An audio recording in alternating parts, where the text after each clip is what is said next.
Hello, everybody, and this is Chris Kavner here, actually coming with a project from my UF 200 class.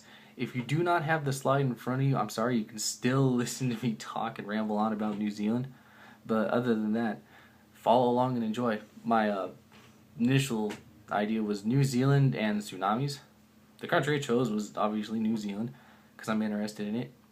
Issues, environmental hazards, and when I was looking up what hazards were like prominent, I kept seeing things involving tsunamis, so I thought I would put my research around that. And my thesis is how do tsunamis affect New Zealand in terms of population? And we'll get down to that in this. Um, Dangerous environment. To quote the book Post Disaster Reconstruction in 2008, more than 220,000 people died in events like cyclones, earthquakes, and flooding. Unquote.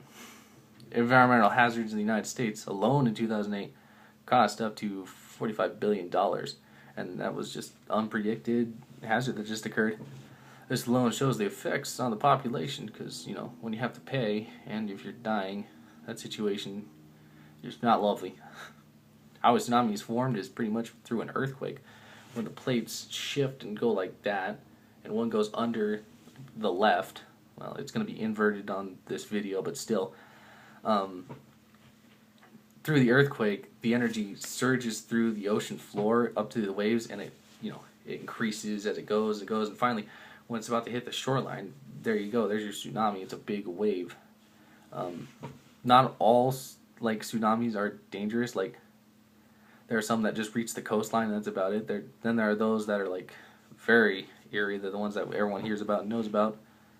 Fun fact: volcanoes cause tsunamis. If the volcano's like this and the explosion goes like this into the ocean, and it hits the ocean, the sea, pretty much, or any of that area, it can cause the wave to, same like an earthquake. The energy shoots the wave across the area. The difference between this is instead of this, it's more like a surf, and it usually can end a lot faster. Analyzing a tsunami is very complex. There's a lot of calculations, but basically people have a way of predicting it, and the fact that if anyone's ever seen one of those machines that measures earthquakes, it's the same concept because tsunamis are caused by earthquakes. They measure the wave length and height and distance, and from there go to see I guess they predict what may occur. Other effects of a tsunami, and this is the interesting fact, is months after a tsunami has occurred, people will analyzing the chemicals in the land, and the most common they find sodium chloride, which is salt. And if anyone knows anything about salt, it dries up pretty much anything that's moist. So, and they're finding this way inland, past where the tsunami had occurred and way after it had.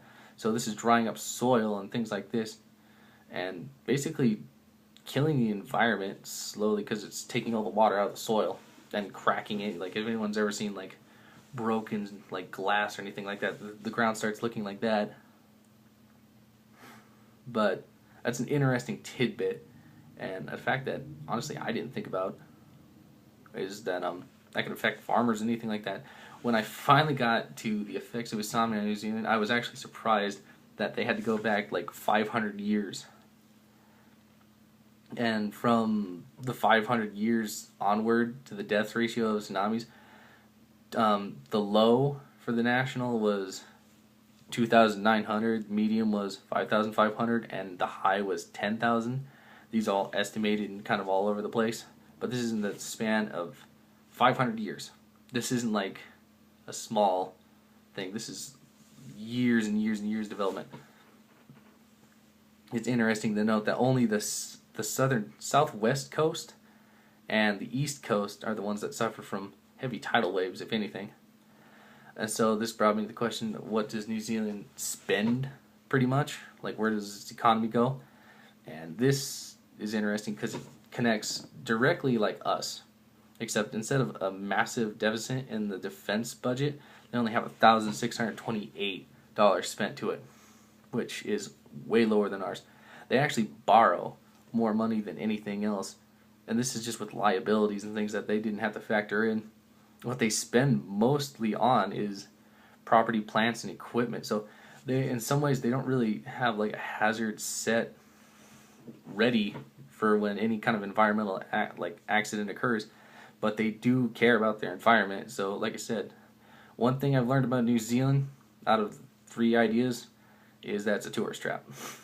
It has a very normal, well, for a tropical area climate. The government is less inclined to give out money. This is something I've learned. Like, if it doesn't happen then, and this is just from observations that I've seen, then they are probably not going to give out anything involving, like, if a certain population is dying. It's an interesting fact that it's kept their debt down. They're actually very focused on their debt. Kind of like, if anyone knows any history of the United States of old, the Founding Fathers wanted to get rid of the national debt completely fast. Like, boom. And you could see it in graphs that they succeeded at one point, but then it started raising and kind of fluctuating in that area.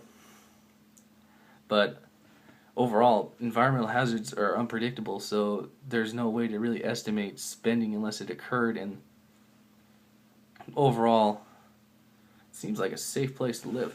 But that's my presentation on pretty much New Zealand and tsunamis. It's a bit of a dead end, but overall, it was an interesting experience. I should have looked up economy if anything I could say I regret doing. Thank you for listening.